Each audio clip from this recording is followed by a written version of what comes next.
folks, and welcome to Subjective Thoughts.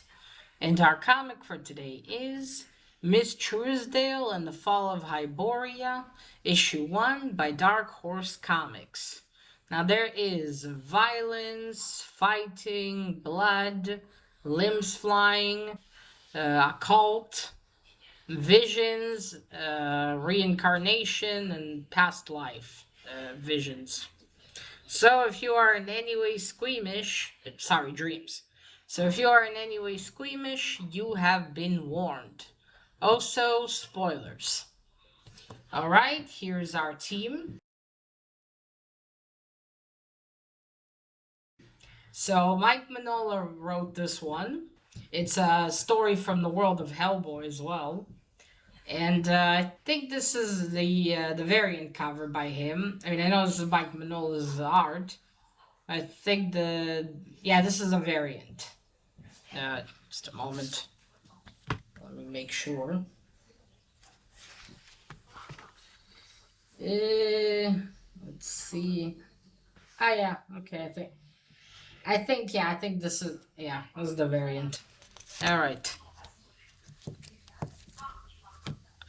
As you can see, we have Watson with us today. He hasn't been in the video in a while.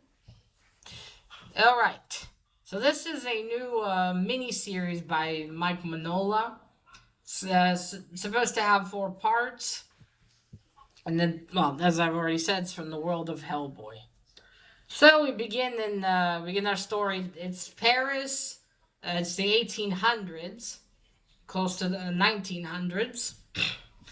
And we're at some house, and in this story we have the Brotherhood of Amun-Ra, I think, or of Ra. It's been referenced by Sir Edward Grey in the Hellboy universe. It's this brotherhood that he's been after, especially in his series. So it was cool when I read that. I was like, oh, we're gonna learn more about that brotherhood.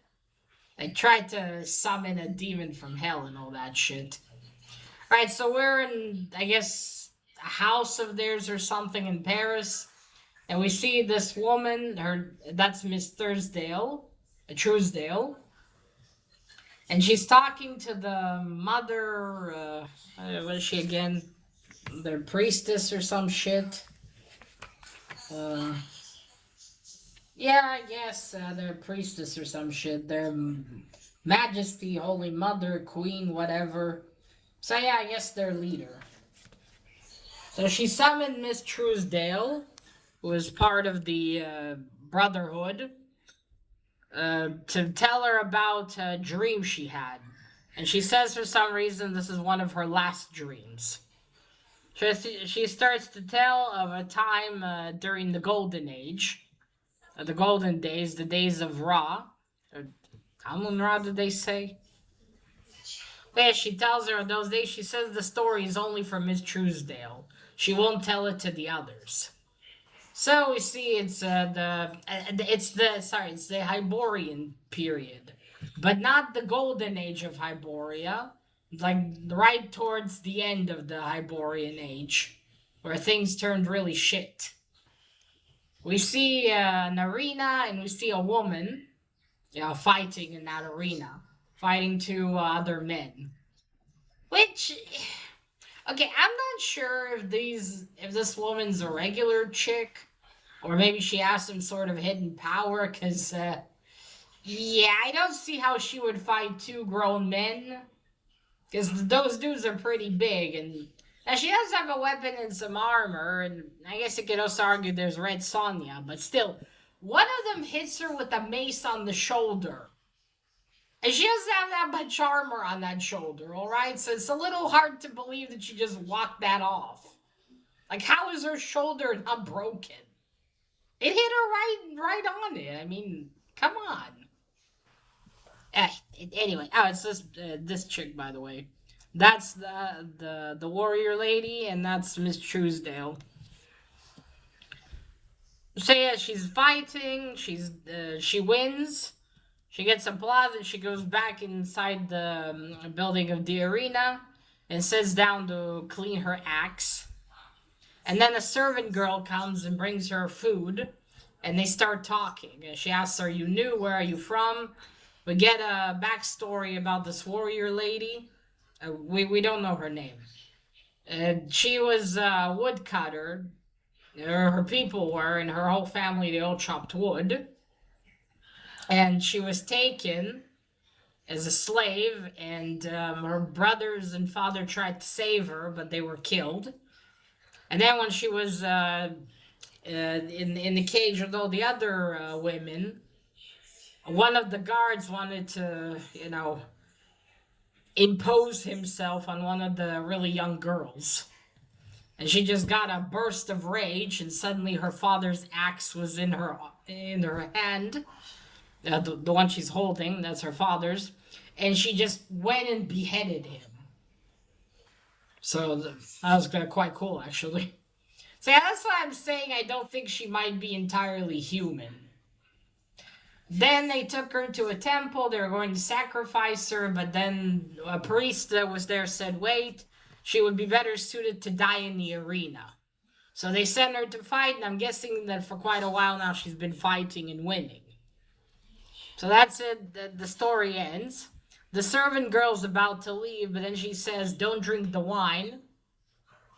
They poison the wine. They want to kill her because, as the servant girl tells her, you aren't supposed to live this long. You aren't supposed to become a champion of the people. Well, actually, you know what? The people are chanting something as she fights, so maybe that's her name, actually. Could be, could be. Maybe that's her name. Although I'm not sure, it's in a different language, so maybe they're just yelling fight. But yes, she tells her that, and then she leaves. And then we go back to the present. Uh, Miss Truesdale is sitting with the queen, and she says, so I saved your life." She thinks she's a reincarnation of the servant girl. She's even crying as well, though with the art style, it was hard to tell if it was tears or just black eyes. But yeah, then the queen says, "No, it was my honor to save you." So this warrior lady, it was, I guess, Miss Truesdale is her reincarnation. And the queen is a reincarnation of this servant girl. So that's it. She tells her that, and then we see that Miss Truesdale has gone back to London. She obviously doesn't live in France. She goes back to London. She goes into her house, tells her housekeeper to bring her food maybe later, and then goes up to her, I assume, study and starts praying to, let me check what he's called, their god. Um, so we learn also why the eye thing for the Brotherhood. Yeah, okay, Amun Ra, so I was right. So this Amun Ra he was Egyptian, he plucked out his eye to send it to the nun to seek his lost children. And then when it came back to him, he just put it on his brow, on his forehead, and that's it. And, well, I guess to reveal all other hidden things and shit. And so I guess since then they worship him. And then after she's done saying this prayer, we see her lie down and now they'd sit on her couch, and that's it. It goes dark, and then to be continued. And then at the end, we have a page with these two gentlemen who were killed by a milk cart, and now they're in hell writing the histories. And that's where we also learn that maybe these people in the Hyperborean age were actually angels. So there's that, which is interesting. That's why I said that maybe she's not completely human or something. But yeah, so that was the first issue of Miss Truesdale and the Fall of Hyperborea. Here's some music, I'm sorry. It's my grandma. Yes. Well, that was the first issue. Alright, let's start with the cover. Of course, as you know, I love Mike Mignola. I love his art. So I think I purposefully picked this cover. Well, obviously. So yes, I love it. I love how she's drawn here. There's Miss Truesdale. Well, it's Mike Mignola. He's ingrained with the Hellboy and everything. So it's a great cover. Oh, that's the statue of the goddess. I think she was supposed to be sacrificed to. All right, now let's get to the art style. So this is the art style, and I fucking hate the art style. Don't get me wrong.